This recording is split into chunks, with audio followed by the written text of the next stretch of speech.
everyone. Welcome to the Small Business Interview. Today I have with me Chrissy, who's the owner of Sweet Alibi Bakery. Thanks, Chrissy, for joining us today. Hi, thank you for having me. So tell us a little bit about Sweet Alibi Bakery and how did it all start? So I've always had a passion for baking. I've been doing it my whole life as a hobby. And then when I had my first daughter, I had a lot of extra time on my hands when I went on maternity leave, and then that got extended. So I really started getting into baking. I was doing it every day, and I wanted something a little more challenging and a little more petite and artistic and along the French line of patisserie. So I looked up what's the hardest cookie to make. I Googled it and I turned up with macarons, and I never heard of it or had one, but I thought, okay, well, let me try to make this.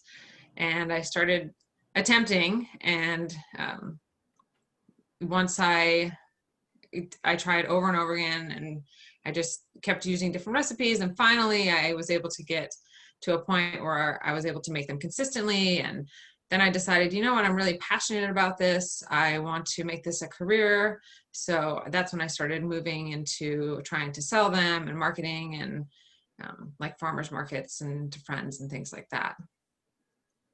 It looks like you've really perfected making the hardest cookie because they are very difficult.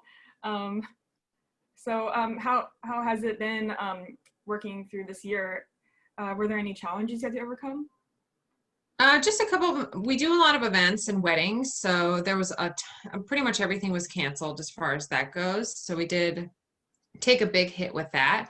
A lot of brides rescheduled for 2021, and we started pushing, smaller events, like within families. I get orders for people, and yeah, it's just been hard at first. When I first started doing the markets around here, we had to do social distancing and masks, and only certain people were allowed to vend. And I had to do contactless drop-offs and pickups. And so I just really tried to continue promoting the product, but with modifications on like contact exposure. Yeah, so you had a lot of deliveries you had to do then. Yeah. A lot of deliveries, yeah. Were there any like new or interesting ideas that kind of took shape? Yeah, actually, I started online shipping, which wasn't even a consideration. I had no interest in it. And then COVID hit, and I thought, okay, well, this is what everybody's doing, is they're buying their products online. So I set up a shop and started figuring out how to ship them. And now we do nationwide shipping. So that was one really cool thing that came out of it. And then I had to modify some of my packaging so that it's not open, it's all closed, it's all individually packaged, or on 6 or 12 or 3, etc. Yeah, that must be a little bit tedious to like individually package a lot of them, especially since they're so delicate too. You'd be like really careful. Yeah. Let me share the screen so I can show people your website. So it looks like, so we can order just like directly from the website?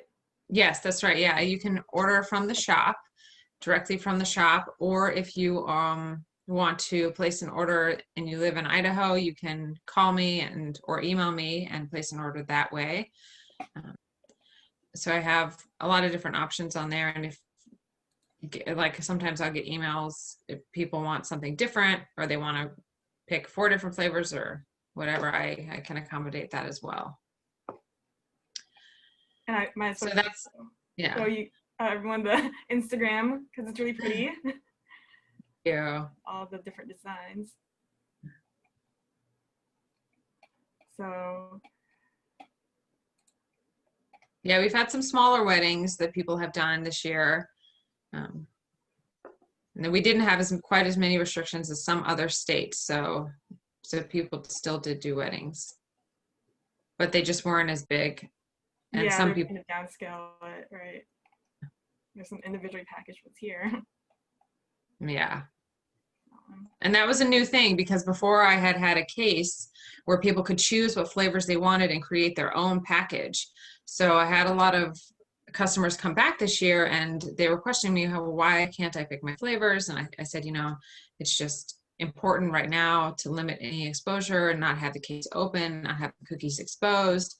So Right. they kind of had to choose whatever flavors were prepackaged. So what's the most popular flavor?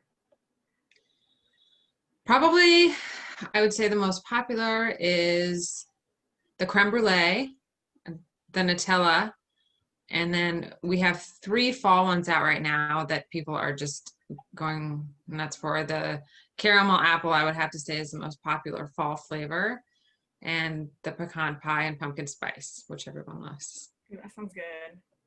Those are pretty unique flavors. I've never seen flavors like that for macarons.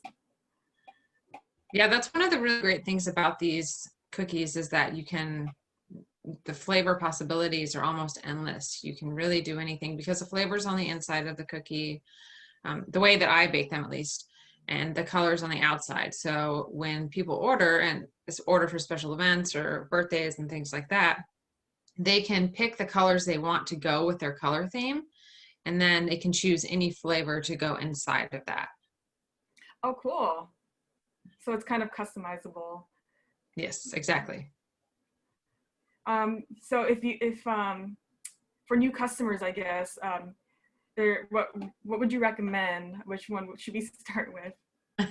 I would say maybe go with a variety 6-pack. That's not too much, not too many flavors, but you get to try 6 different flavors and see which ones you like. You could do a variety 12-pack as well. That's the 6-pack there, the variety 6-pack. And yeah, that's usually what I recommend. So what about like any cookie decorating tips and tricks? Like they're also perfect looking. Oh, thank you. You're so sweet. That is actually my favorite thing about macarons is, well, one, the flavor possibilities, and then the decorating. And the decorating is something that I really take, I really try to take it as far as I can, as far as my imagination can go, because I love the artistic aspect in that, and the flavors and the colors and the designs. And that's really my favorite part of the baking process.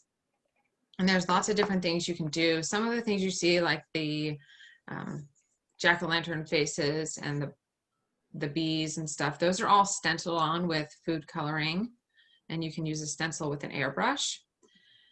Yeah, exactly, those right there. And then you can do food coloring paint you can do like those, yeah. And then you can use various kinds of liquid chocolate to flavor it. You can put little sprinkles on top. I mean, it's really just, and then you can mix and match the colors of the actual batter to make different designs that way. So there's just so many. Yeah. So I'll put up your website so people can check it out. And people can follow you, right, on Facebook and Instagram. Right. So yeah, it's really cool, and it's cool that you do nationwide shipping, especially since celebrations go on, even if we're still trying to stay safe indoors. Yes. Yeah. Yeah, it is nice, and it's been fun. Well, thank you so much, Chrissy, for taking time to share a little bit of information with us about your business and how you've been doing and what you've been up to all year. Thank you. Thank you for having me, and I'm really excited to be part of Intuit and provide you some of my macarons, and that's just like I have to say a highlight of my week when I found out that. So yeah, we're looking forward to having you for sure. It's gonna be a lot of fun. All right, thanks everyone for joining us today for another small business interview. See you next time.